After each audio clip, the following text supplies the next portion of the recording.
Razakar movie review ఇచ్చినప్పుడు BJP office నుంచి call వచ్చిందంట కదా మీకు?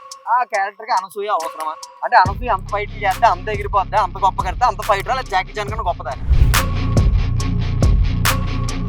ఆమె చేసే సినిమాలు ఏంటి, ఆమె క్యారెక్టర్ ఏంటి, ఆమె ఆ సినిమాలో ఎందుకు అసలు? సోషల్ మీడియాలో Harsha Sai betting apps promotion చేస్తున్నారు, ఇది రాంగ్ అని కొందరు అంటున్నారు. దీని గురించి మీరేం చెప్తారు? వాడు చేసే రీల్ వల్ల ఒక 5 లక్షల మంది 2 లక్షల మంది జీవితాలు పాడైపోతాయి. రేవంత్ రెడ్డి గారు ఈ బెట్టింగ్ యాప్స్ పైన యాక్ట్ తీసుకుంటారంటారా? సార్ రేవంత్ రెడ్డి సార్, మీరు ఎవరో నాకు తెలియదు.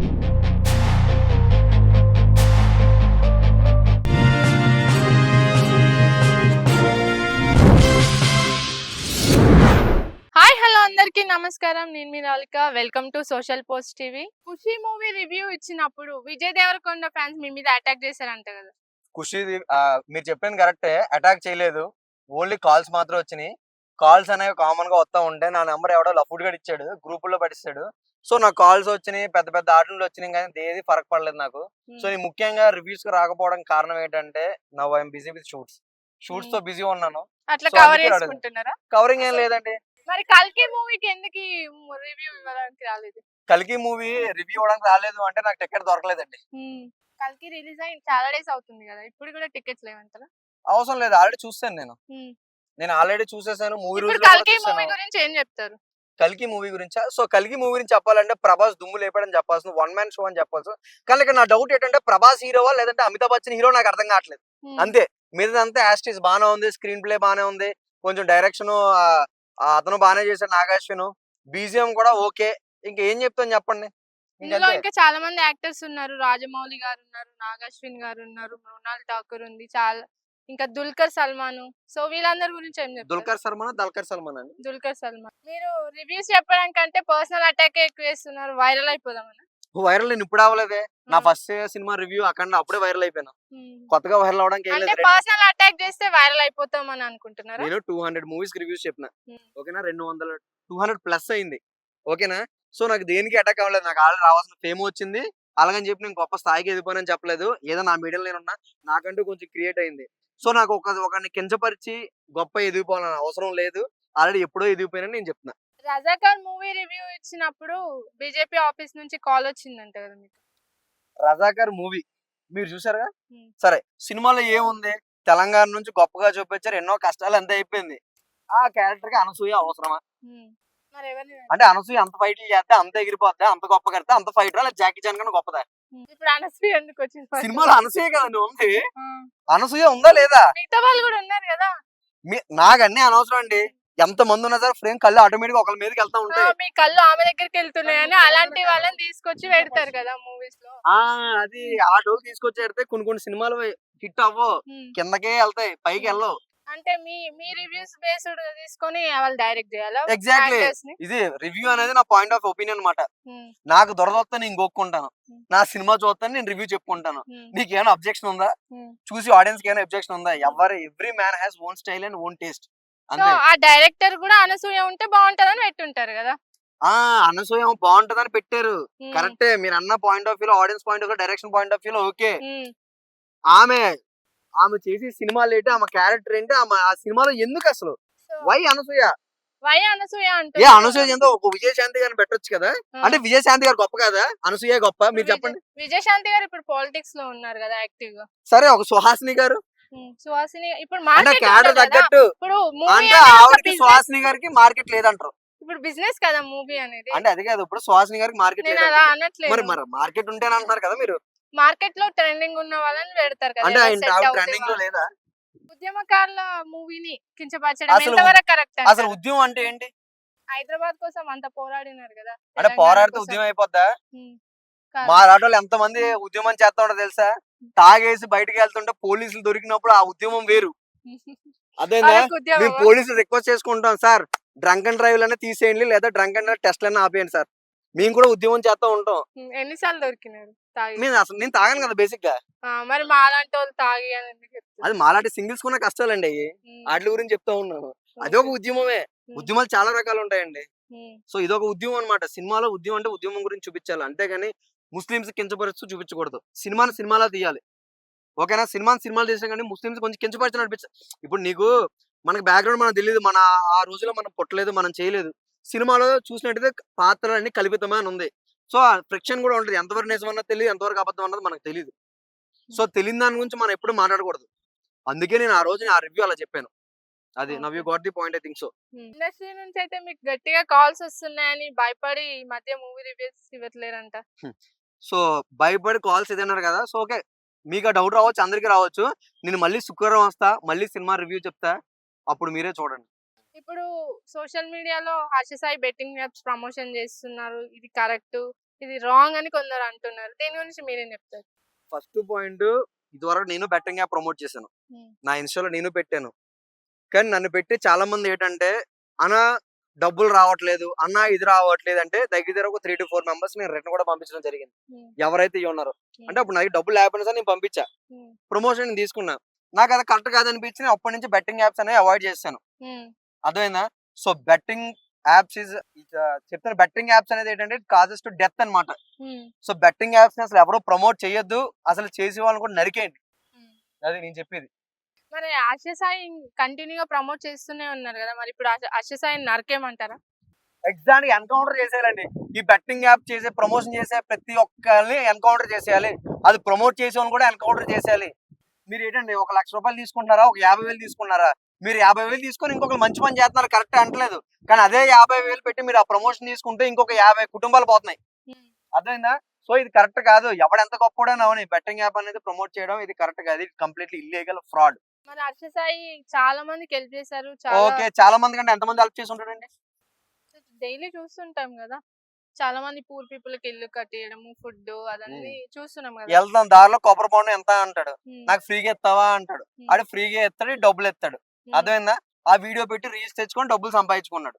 సరే, ఆయన 1 లక్ష రూపాయలు ఒక ప్రమోట్ చేసిండు, అక్కడ నుంచి 10 లక్షలు తీసుకుంటున్నాడు, 10 కుటుంబాలకు ఇస్తున్నాడు. వాడు చేసి రీల్ వల్ల ఒక 5 లక్షల మంది, 2 లక్షల మంది జీవితాలు పాడైపోతున్నాయి. ఆల్రెడీ ఒకసారి పోగొట్టుకున్నామని తెలిసిన తర్వాత కూడా మళ్ళీ చేయడం వీళ్ళ తప్పు కదా. ప్రమోట్ చేసిన వాళ్ళని తప్పు అని ఎందుకు చూపిస్తున్నారు? ఫస్ట్ పాయింట్ ఏంటంటే, ఫస్ట్ ఎగ్జామ్ లోని చూసే కాపీ కొట్టేవాడు కదా చూపించేవాడితే తప్పు అంటారు. అర్థమైందా? ఇక్కడ వీళ్ళంతా పాడైపోవడం కారణం ఏంటంటే మెయిన్ అలాంటి హర్ష సాయి లాంటి వాళ్ళే. ఇంతవరకు మంచి ఇంప్రెషన్ ఉండేది, కానీ ఈ మధ్య కాంట్రవర్సీ చూసుకున్నట్టయితే మనం వీడియోస్ లో వీటిలో చూసుకుంటే బెట్టింగ్ యాప్ అనేది ఇల్లీగల్, దానికి లైసెన్స్ లేదు. అదవుతుందా? ఈ బెట్టింగ్ ప్రమోట్ చేసే వాళ్ళని అంటున్నారు కదా, యాప్స్ నే బ్యాన్ చేయొచ్చు కదా హర్ష సాయి అన్నారు గవర్నమెంట్ నుంచి. గవర్నమెంట్ ట్యాక్స్ వెళ్తుంది కదా. గవర్నమెంట్ కొన్ని వరకు ఏంటంటే లీగల్ ఉంటాయి, కొన్ని వరకు ఇల్లీగల్ ఉంటాయి. ఇల్లీగల్ ని లీగల్ గా కన్వర్ట్ చేసుకుని బెట్టింగ్ యాప్స్ ని ప్రమోట్ చేయించుకుంటున్నారు. గవర్నమెంట్ తప్పు చేస్తుంది. ఎగ్జాక్ట్లీ, గవర్నమెంటే తప్పు చేస్తుంది, ఇలాంటి యాప్స్ ని ఎంకరేజ్ చేసి తప్పు చేస్తుంది. గవర్నమెంట్ తప్పు అంటున్నారు, హర్ష సాయి తప్పు అంటున్నారు, మరి ఆడే వాళ్ళని మాత్రం కరెక్ట్ అంటున్నారు. మీరు చెప్తాను కదా, ఎవడో ఒకడు వచ్చి నాకు నా బోకు అంటే ఇంకోటి వచ్చి పౌరం బోకు అన్నాడంట.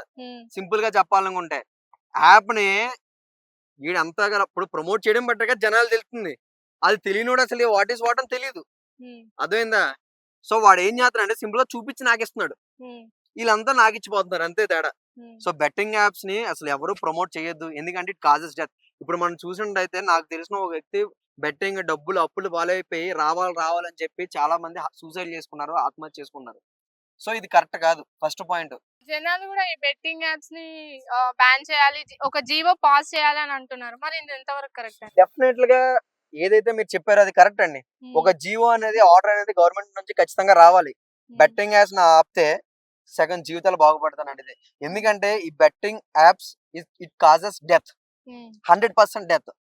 ఓకేనా? ఎందుకంటే ఒకటి చచ్చిపోతే ఆ కుటుంబానికి ఎంత బాధ ఉంటది, కుటుంబం నుంచి, ఫ్రెండ్స్ నుంచి, ఫ్యామిలీ వరకు ప్రతి ఒక్కడు బాధపడుతూనే ఉంటాడు. So it's not fair.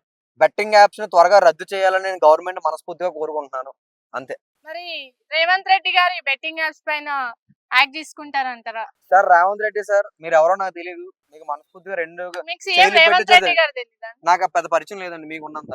అంటే టీవీలో చూస్తే చిన్న పిల్లలైన సీఎం ఎవరా అంటే రేవంత్ రెడ్డి గారు అని చెప్తారు. అంటే నాకు రేవంత్ రెడ్డి గారు అని చెప్తారు, నేను టీవీలోని వీడియోలో చూడడం మాత్రం డైరెక్ట్ గా ఎప్పుడు కలవలేదు. సో ఆయన కాంగ్రెస్ అని తెలుసు, కొంచెం యంగ్ అని తెలుసు, ఫుట్బాల్ కూడా మంచి ఆటగాడే, ఫుట్బాల్ కూడా ఆడతారని అంతవరకే తెలుసు. అర్థమవుతుందా సార్? ఈ ఆంధ్ర సీఎం అయితే ఆంధ్ర సీఎం చంద్రబాబు నాయుడు గారు, అలానే మన రేవంత్ రెడ్డి గారు పీఎం నరేంద్ర మోడీ గారు మీకు ఒకటే కోరుకున్నానండి, బెట్టింగ్ యాప్స్ ఎవరైతే ప్రమోట్ చేస్తున్నారో ఫస్ట్ అని ఎన్కౌంటర్ చేసేయండి. అలాగని జియో పాస్ చేసి ఆ బెట్టింగ్ యాప్స్ ని మొత్తంగా అన్ఇన్స్టాల్ చేసేయండి. ఈ బెట్టింగ్ యాప్స్ ప్రమోట్ చేయడం వల్ల ఒక ₹100 లేదా 10,000 20,000 ప్రమోషన్ డబ్బులు తీసుకున్న ఇన్ఫ్లుయెన్సర్స్. ఎందుకంటే ఒకప్పుడు నేను చేశాను. నా వల్ల చాలా మంది ఇబ్బంది పడే ఉంటారు. ఆ విషయం నాకు తర్వాత అర్థమైంది లేట్‌గా. సో మీరు కూడా ఖచ్చితంగా ఇటువంటి ఆర్డర్‌లు పాస్ చేసి ఆ బెట్టింగ్ యాప్స్‌ని కంప్లీట్‌గా క్యాన్సిల్ చేసి బ్యాన్ చేసేయండి సార్. ఆ టిక్‌టాక్ బ్యాన్ చేసాడు, దరిద్రం వదిలిపోద్ది. పొద్దున్న లెగ్గానే విన్ బజ్ అంటారు, లోటస్ 365 అంటారు. ఏయో బెట్టింగ్ యాప్‌లో టెలిగ్రామ్‌లో జాయిన్ అవ్వండి అంటారు. పిచ్చి నా కొడుకుల్లాగా ఈ జనాలు కూడా అయ్యే చేసుకుంటూ ఫాలో అవ్వుకుంటూ అన్నా విత్డ్రాల్ ఫాస్ట్‌గా రావట్లేదు. అన్నా ఇది రావట్లేదు. అన్నా అది రావట్లేదు. అన్నా అన్నా అన్నా అని చెప్పి సర్వేంద్రయానం నయనం ప్రథమానం అన్నట్టు మొత్తం అందరూ నాగిపోతున్నారండి. సో బెట్టింగ్ యాప్స్‌ని ప్రమోట్ చేయొద్దు. ఎందుకంటే it causes death. And thank you. మీరు మూవీస్ కి రివ్యూ ఇస్తారు కదా, నిన్న రేవంత్ రెడ్డి గారు మూవీ టికెట్స్ ఏదైనా పెంచాలి అంటే ప్రతి ఒక్కరి కండిషన్ ఫాలో అవ్వాల్సింది అని, డ్రగ్స్ నివారణకి వీడియోని ప్రమోట్ చేయాలి అని కండిషన్ పెట్టినారు. మీకు ఆల్రెడీ ఇదివరకు నేను రివ్యూస్ లో చెప్పానండి. ఫస్ట్ పాయింట్ ఏంటంటే సినిమా రేట్లు తగ్గించాలి. సినిమా రేట్లు అనేవి తగ్గిస్తే జనాలు కూడా పెరుగుతారు. లేదంటే బెటర్, ఎందుకంటే అందరూ మూవీ రూల్స్ అవి మమ్మల్లోనే చూసుకుంటూ ఉండిపోతారు, చూసేసుకుంటారు. ఎందుకంటే మీ సినిమా పెద్ద పెద్ద బడ్జెట్లు తీసుకొని పెద్ద పెద్ద సినిమాలు తెస్తారు. మీరు ఆ పెద్ద పెద్ద బడ్జెట్లు ఏంటంటే మీరు ఇంకా పెద్దగా డబ్బులు సంపాదించాలి కదా అని చెప్పేసి సినిమా టికెట్ రేట్ పెంచుతారు. కానీ ఒక యావరేజ్ పర్సన్, ఒక డబ్బున్న పర్సన్ సినిమా చూస్తాడు. కానీ ఒక పేదోడి పరిస్థితి సినిమా చూడాలని ఉంటది. కానీ ఆడి పరిస్థితి ఏంటి? ఆడు ఇంటికి ఒక ₹100 ఎట్టి ఒక కేజీ బియ్యం 2 కేజీలు బియ్యం కొనుక్కోలేకపోతున్నాడు. అదే ఒక 200 అప్పు చేసి సినిమాకి వెళ్ళి డబ్బులు వేస్ట్ చేసుకుంటాడండి. ఇది కరెక్ట్ కాదు. టికెట్ రేట్లు తగ్గితే జనాలు పెరుగుతారు, చూడాలని ఇంట్రెస్ట్ కూడా టికెట్ రేట్ ఎంత ఉందో అందులో స్నాక్స్ తినాలన్నా కానీ సేమ్ అంతే బడ్జెట్ అవుతుంది. ఎగ్జాక్ట్లీ. ఇప్పుడు ₹200 టికెట్ కొనుక్కుంటే ₹800 స్నాక్స్ కొనుక్కోవాల్సి వస్తుంది. ఇది అసలు థియేటర్ లాపాలా, ప్రొడ్యూసర్ చేసి అన్ని ఇలాకత మాఫియా అర్థం కావట్లేదు. మా పేదవాళ్ళు ఎంత కష్టపడతారండి, ఎంత బాధపడతారు. అక్కడ కిడ్స్ ఉంటారు, వాళ్ళని మనం కంట్రోల్ చేయలేము. ₹1000 పెట్టి జస్ట్ ఫుడ్ పెట్టాల్సి వస్తుంది. అవసరం అదే పిల్ల ₹1000 తీసుకెళ్లి బయటికి వెళ్ళి ఎంజాయ్ చేయించొచ్చు కదా. చిన్నపిల్ల ఏమి తెలియదు అరగానే ఒక అమ్మాయి చూడాలని ప్రతి ఒక్కరు కోరుకుంటది కదా ఫ్యామిలీ. మూవీ చూడాలని ప్రతి ఒక్కరు కోరుకుంటది. ఆ కోరికని అడ్వాంటేజ్ తీసుకొని టికెట్ రేట్లు పెంచుతున్నారు. ఇప్పుడు ₹1,00,000 ఇప్పుడు 500 కోట్లు బడ్జెట్ తీసి 100 కోట్లు బడ్జెట్ 100 కోట్లు పెట్టినోడు 200 కోట్లు కలెక్ట్ చేయాలని చూస్తాడు. 100 కోట్లకి 101 కోట్లు వచ్చినా సరే సరిపోవట్లేదు ఈ రోజుల్లో. వాళ్ళకి మినిమం 200 కోట్లు రావాలా. సో టికెట్ల రేట్లు పెంచుతున్నారు, పాప్కార్న్ పెంచుతున్నారు, జిఎస్టీ, సర్వీస్ ట్యాక్స్. దీన్ని అమ్మ ఎన్ని ట్యాక్స్లు పెడతాను, ట్యాక్స్లు పెట్టి పేదోడు పొట్ట లాగేసుకున్నారండి నేను చెప్పాలనుకుంటే. సో టికెట్ రేట్లు కూడా తగ్గించాలి నేను మనస్ఫూర్తిగా కోరుకుంటున్నాను. మీ బడ్జెట్లు మీ పెద్ద పెద్ద సినిమాల కోసం మాలాంటి పేదల దగ్గర డబ్బులు లాక్కోవడం పెట్టుకోవడం ఇది కరెక్ట్ కాదు. సో యూత్ ని చెడగొట్టేది మీరే అండి నన్ను అడిగితే. సినిమా చూడండి తప్పులేదు, కానీ ఇలాగా సినిమా పేరుతో పెద్ద బిజినెస్, పెద్ద రాకెట్ మాఫియానే జరుగుతుంది. కానీ చిన్న మూవీస్ కూడా చాలా బయటకు వస్తున్నాయి, కంటెంట్ ఉంది కానీ అది వెళ్ళట్లేదు, బడ్జెట్ లేక మార్కెటింగ్ చేసుకోలేక. సో అందుకే భారీ బడ్జెట్లు పెడుతున్నారు కదా హిట్ అవ్వాలని. ఇప్పుడు మనం చూసుకున్నట్టయితే సుహాస్ది కలర్ ఫోటో చిన్న సినిమా వెళ్ళిపోయింది, బలగం చిన్న సినిమా పెద్దగా వెళ్ళిపోయింది, అంబాచిపేట మ్యారేజ్ బ్యాండ్ అది మంచి గొప్ప హిట్ అయింది. సో ఇటువంటి కొన్ని సినిమాలు ఉంటే ఆడియోలు హిట్ అవుతూ ఉంటాయి. వాడికి ఏంటంటే డబ్బులు పెట్టలే, ప్రమోషన్ లేవు, కానీ వాళ్ళ వరకు న్యాయం చేసుకుంటారు తప్ప టికెట్ల రేటు పెంచి అంత స్తోమత ఉన్నట్టు కాదు. కానీ మెయిన్ ఏంటంటే ఇష్యూ టికెట్ రేట్ అయితే తగ్గించాలండి. తగ్గిద్దని అందరికీ మంచిది. దీని వల్ల కూడా మాలాంటి సినిమా పిక్చర్ ఎఫెక్ట్ పడుతుంది అంటారా ఈ టికెట్స్ రేట్ వల్ల? చిన్న అలాంటి ఎఫెక్ట్ ఏ ఉండదు. అంటే చిన్న చిన్న మూవీస్ కి చాలా మంది వెళ్ళడానికి ఆలోచిస్తారు, అరే టికెట్ ఇంత ప్రైస్ ఉంది, మళ్ళీ మినిమం ఇంకొక 2 మూవీస్ కి వెళ్ళాలంటే ఒక 4000 దాకా ఖర్చు వస్తుందని ఆలోచిస్తారు కదా. కానీ ఇందాబట్టి ఒకటి చెప్పడం చూడడం బెటర్ కదా అని ఆలోచిస్తారు చాలా. కానీ మీరు ఇన్ని క్వశ్చన్ అడుగుతున్నారు, నాకు ఇందాబట్టి చెప్పాలని మీ స్మైల్ చాలా బాగుందండి. ఇప్పుడు నాకు పులియర్ ఇస్తున్నారా? పులియర్ కాదు, నిజంగానే చెప్తున్నాను. మీ స్మైల్ బాగుంది, మీ శారీ బాగున్నారు, మీరు బాగున్నారు, అండ్ మీ చొక్క కూడా బాగుంది. అండ్ కీప్ గోయింగ్ అండి, ఆల్ ది బెస్ట్.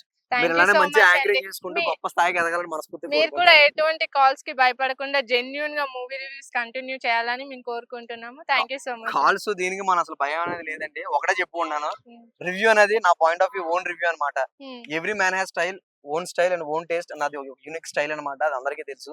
సో నా పరంగా నేను చెప్పి వెళ్ళే దారిలో ఎన్నో ముళ్ళకంపులు వస్తుంటాయి, కాల్స్ వస్తుంటాయి, మనం దేనికి దేకం.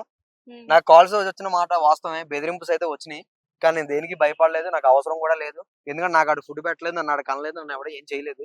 నా ఫుడ్ నేనే పెట్టి నా కష్టం నేనే ఉన్నాను కాబట్టి నాకు ఎవరికి భయపడే అవసరం లేదు, ఎవరికి తల దించాల్సిన అవసరం కూడా లేదు. సో గైస్ చూస్తూనే ఉండండి.